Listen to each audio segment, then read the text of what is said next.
E tem gente que pergunta de onde que a gente tirou essa ideia, de onde que eu tirei essa ideia. Bom, tem gente que acha que o D teve que me convencer para fazer isso, só que não, né? A gente tomou essa decisão juntos, mas está aqui uma grande influência.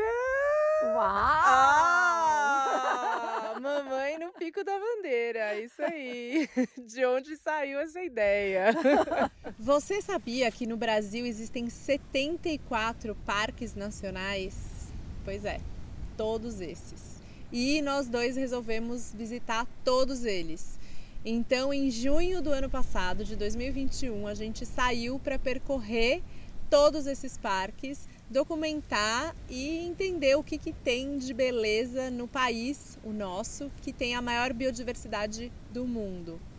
E a gente está aqui hoje no segundo vídeo de uma série para falar sobre o Parque Nacional do Caparaó, que fica entre Minas Gerais e Espírito Santo, que foi o 27º parque da nossa expedição contínua. Bom, antes da gente falar aqui dos picos e montanhas, é importante dizer que esse parque foi criado em 1961. Muitos parques foram criados nessa época, em 61, tem uma leva lá do final da década de 30 e tem uma leva bem grande aqui dos parques de 61, onde tem o Parque Nacional de Brasília, a Chapada dos Veadeiros, enfim, outros tantos. Porque é uma região extremamente montanhosa, é uma região de, nesse sentido, difícil acesso, né, pela questão dos picos e dos vales, que hoje são ali o palco de uma travessia, passando pelo terceiro ponto mais alto do Brasil, que é o Pico da Bandeira. Bom, o Pico da Bandeira ele já foi considerado o ponto mais alto do Brasil por muito tempo. Isso foi antes de terem medido, né, de ter as medidas exatas ali do Pico da Neblina e do 31 de Março, que ficam lá pertinho um do outro, lá no norte do estado do Amazonas. E aí o Pico da Bandeira era considerado então o pico mais alto do Brasil. Existem 7 picos ou 7 montanhas nessa região do parque que tem mais de 2.500 metros. O Pico da Bandeira ele tem 2.800, entre 2.800 e 2.900 metros. Aqui na descrição a gente deixa certinho quanto que é. Mas tem então 7 picos nessa região acima de 2.500 metros. E aqui então no Caparaó, no Pico da Bandeira, a maior parte, né, você acaba fazendo de carro, então o carro faz o trabalho, tem 2 acessos para chegar e depois você faz um pedaço a pé que é factível, né? Então chegamos aqui no Parque Nacional do Caparaó. Aqui tem a terceira montanha mais alta do Brasil, que é o Pico da Bandeira, que é o que a gente está chegando ou tentando chegar, só que hoje tem presença especial, ilustre da paparazzi aqui. Registrando o casal. Pois é, a tentativa de uma senhora de 72 anos para chegar no Pico da Bandeira, uma senhora minha mãe, no caso. Então a gente tem presença especial aqui na expedição e vamos ver. A expectativa são boas, né? São altas para que a gente consiga chegar lá em cima e veremos, né, mãe? Tentaremos. Bom, mas enquanto isso já tem essa vista aqui maravilhosa, esse mirante. só aqui já valeu a pena. Só que já valeu a pena, exatamente. Íngreme sim, não é uma coisa para você fazer ali sem estar com preparo, sem estar com equipamento. Faz muito frio lá em cima, então tem que tomar cuidado também de ir com roupa apropriada. Não ter uma lanchonete lá em cima, então tem que levar sua própria comida para você também não bobear. E tem que tomar cuidado com o horário, né? Porque você tem que chegar no pico, você tem que voltar do pico, né? Quando você chegou no pico, você fez metade do caminho, você tem que voltar aquilo tudo para insegurança. Então é exigido lanterna, é exigido uma série de equipamentos também para você poder fazer isso com segurança. E muita gente faz de madrugada, né? Bom, estamos aqui na Casa Queimada, 3 da manhã, 4 graus,6 6. Vamos começar a trilha para subir o Pico da Bandeira. O objetivo é chegar lá para ver o nascer do sol. Vamos ver se a gente calculou certo o tempo de saída com o nosso ritmo de caminhada, depois a gente conta. E hoje a gente descobriu que é um dia bastante especial, porque tem um alinhamento de planetas com o Sol e com a Lua, então a gente está conseguindo ver aqui da montanha. Ali está Júpiter, depois vem Marte, aí vai vir a Lua, Vênus, Mercúrio e o Sol. Então, que bom que a gente está conseguindo ver isso. E isso aí, vamos embora, vamos caminhar, que tá frio. O Pico da Bandeira, ele tem dois acessos. Você pode vir do lado capixaba ou do lado mineiro. O lado capixaba, ali por Pedra Menina, você acaba tendo uma trilha mais curta. Ela tem 4.700 metros mais ou menos, né? Só que ela acaba sendo mais íngreme. Não só isso, mas ela acaba tendo uma subida que vai até o Pico do Calçado, que a gente já fala dele. Aí você desce e depois você sobe de novo pro Pico da Bandeira. Então você tem uma subida, uma descidona. Tem duas descidas, na verdade, essa é uma delas, mas essa é a maior, né? Então acaba sendo um esforço físico maior do que se você vier pelo lado mineiro. O lado mineiro, você caminha mais, você caminha quase 7 quilômetros, e você também tem uma subida íngreme, mas ela é menos íngreme, né? Ela é um pouco mais constante, então acaba sendo um pouco mais acessível, as pessoas acabam preferindo. A gente foi pelos dois lados. Pelo lado mineiro a gente foi com a mãe da Lê, que veio visitar a gente, que foi super bacana. Para a gente poder visitar com ela. E do lado capixaba a gente foi à noite, a gente virou à noite, então dormiu no acampamento ali do lado capixaba e subiu de madrugada para ver o sol nascer.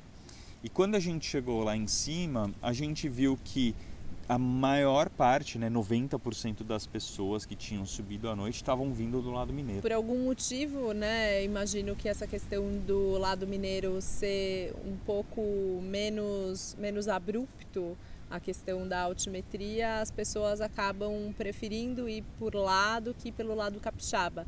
É interessante porque a visão é muito diferente, né? Você tá ali chegando no mesmo lugar, mas as montanhas ao redor e o que você vai ver muda, né? Porque você do lado mineiro vai passar por um vale e você só vai ver o restante das montanhas bem lá no final, quando você está praticamente chegando no pico. E do lado capixaba, por outro lado, você vai caminhando na crista, inclusive, de outras montanhas ao longo da sua ascensão. Então as outras montanhas estão mais presentes. Você, inclusive, começa a sua caminhada sem ver o Pico da Bandeira. Enquanto ali do lado mineiro você está o tempo inteiro vendo o seu objetivo, né? Vendo que é ali que você precisa chegar.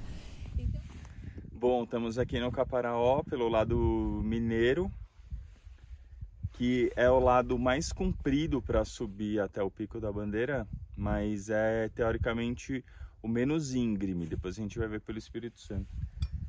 E ali no fundo a gente acha que é... Aponta de novo para eu... Ali tem uma... porque tem uma antena ou tem uma cruz, tem alguma coisa lá que eu lembro, grande, e deve ser ali. Vamos ver. Então é super interessante, tem gente que faz a travessia, né? Ou seja, sobe por um lado e desce pelo outro. A gente não fez isso dessa vez, mas deve ser uma sensação super interessante e, de novo, né? Muito prazeroso, porque você tem vistas completamente diferentes e, além disso, você tem ali o Pico do Cristal, que é uma montanha muito exuberante, que acompanha você ao longo dessa caminhada. Quando você está indo pelo lado capixaba, você tem a possibilidade de fazer um desvio e subir ali para o Pico do Cristal, que foi uma das coisas que a gente fez. A montanha em si, ela tem uma localização privilegiada que você consegue ver todas as outras ali, tem uma vista 360 maravilhosa. E quando você está subindo pelo lado mineiro, é ela que fica mais imponente. Quando você chega já praticamente na crista ali das montanhas, você está vendo o desenho todo que o Pico do Cristal e do Calçado vão fazendo. Chegamos aqui no Pico da Bandeira, o terceiro ponto mais alto do Brasil. Foi uma trilha muito gostosa de fazer, com as cadeias de montanhas ao nosso redor. E o mais gostoso é que de um lado estava tudo aberto ali no fundo e do outro tem um tapete de nuvens, então tem uma vista privilegiada aqui.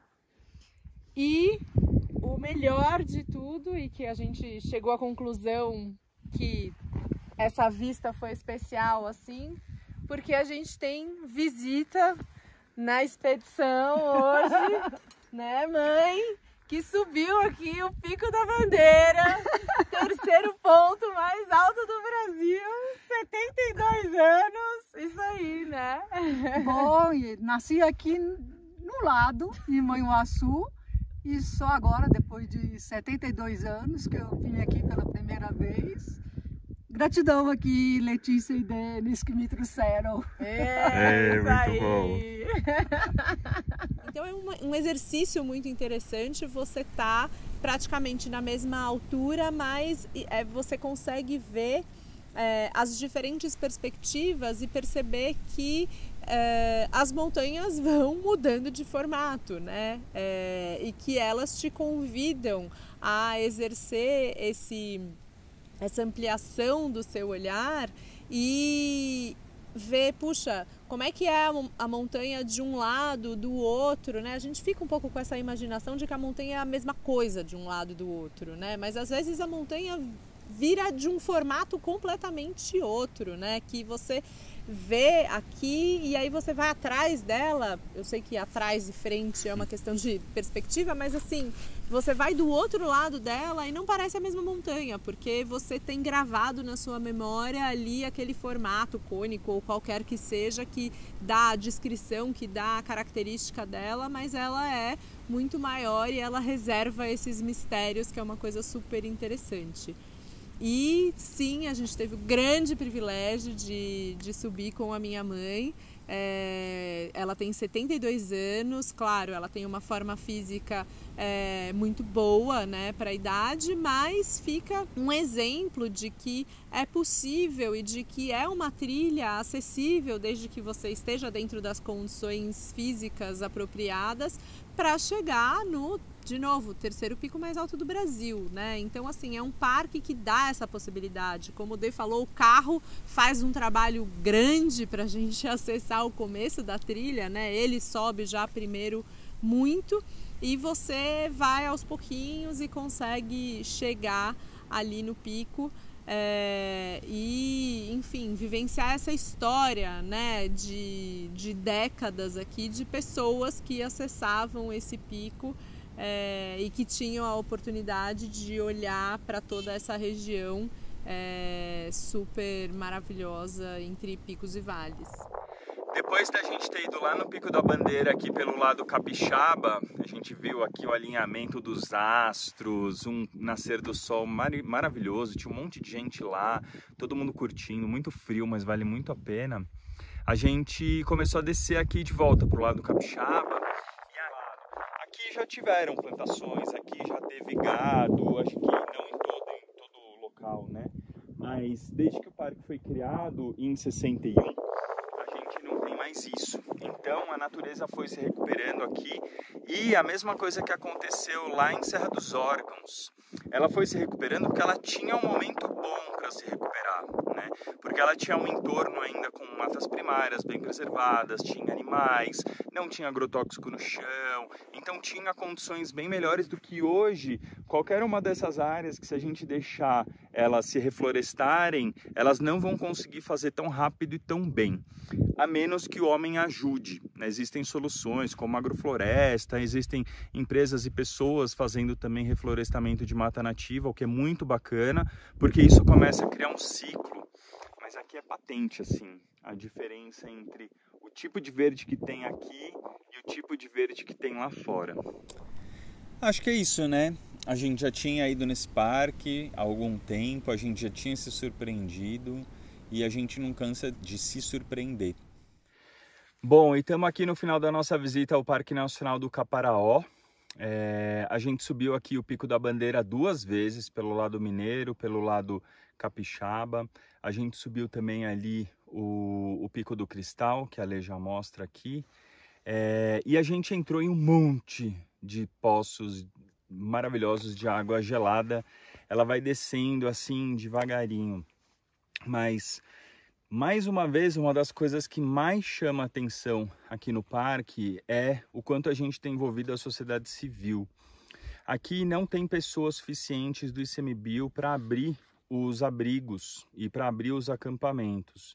Então os guias se juntaram, eles fazem um revezamento, então eles ficam aqui todo final de semana, de sexta para sábado, sábado para domingo, feriados também, para permitir que pessoas como nós possam acampar aqui com, enfim, segurança e com limpeza também dos lugares. Eles vêm trocar uma ideia também do que tem um pouco de educação ambiental. Então é muito bacana ver isso, né? Que ao invés de esperar isso acontecer do governo, que quem dera acontecer, se tivesse mais gente trabalhando, todas as unidades de conservação pelas quais a gente passa é unânime, elas têm muito pouca gente, muito pouco recurso, muito pouco maquinário mesmo para poder fazer mesmo a gestão do fogo, para poder fazer a manutenção de trilhas. Os voluntários ajudam muito, mas os guias, eles têm um papel fundamental. Então, a dica que eu dou é: agradeça a eles quando estiver por aqui ou em qualquer um deles, contratando um deles, justamente para que eles possam te mostrar, porque o guia hoje não é mais só uma pessoa que te mostra o caminho. Hoje tem um monte de ferramenta que você consegue o caminho. O que o guia traz é a experiência do lugar, a história, a vivência. Ele te conta o que é isso, quando é que vai dar flor, que animal que come aquilo. Tem um valor assim inestimável, não dá para passar isso de qualquer outra forma, a não ser estando com o guia numa unidade de conservação. Então, vale só mostrar ali o Pico do Cristal, onde a gente foi, maravilhoso ali, imponente. E obrigado, Caparaó, e aos guias e, obviamente, a todo mundo que é do ICMBio, que trabalha para esse parque maravilhoso aqui, que a gente já tinha visitado e que, mesmo assim, a gente sai muito positivamente surpreso, surpreendido daqui e impactado. Então é isso, espero que tenham gostado, espero que visitem o parque, não só o Pico da Bandeira. Ah, não, uma última coisa que eu acho importante falar. O parque ainda fica muito focado na questão do pico, né? Apesar dele ser muito mais do que isso, de não ter só o Pico da Bandeira, de você ter vários outros. Inclusive, estão organizando, ainda não é possível fazer, mas estão organizando uma travessia dos 7 cumes desse parque. Vai ser uma travessia talvez de 3 dias, talvez de 5 dias, mas enfim, que você em breve vai conseguir ficar acampado em outros lugares do parque e subir exatamente todas essas montanhas e, como a gente falou antes, possibilitar, né, ver essa mesma região de ainda outros ângulos. Nossa, vai ser demais. Vai ser demais. Nossa, não vejo a hora. Então é isso, obrigada por acompanharem. Se quiserem dar uma olhada nos nossos outros vídeos, tem aqui no nosso canal do YouTube. Dá para pesquisar por playlists, por regiões, fica o nosso convite. E a gente tem também um site que a gente coloca mais informação mais detalhada de todos os parques que a gente foi. São 27 até agora. Então é isso, espero que curtem e a gente se vê no próximo parque. Obrigado. Até.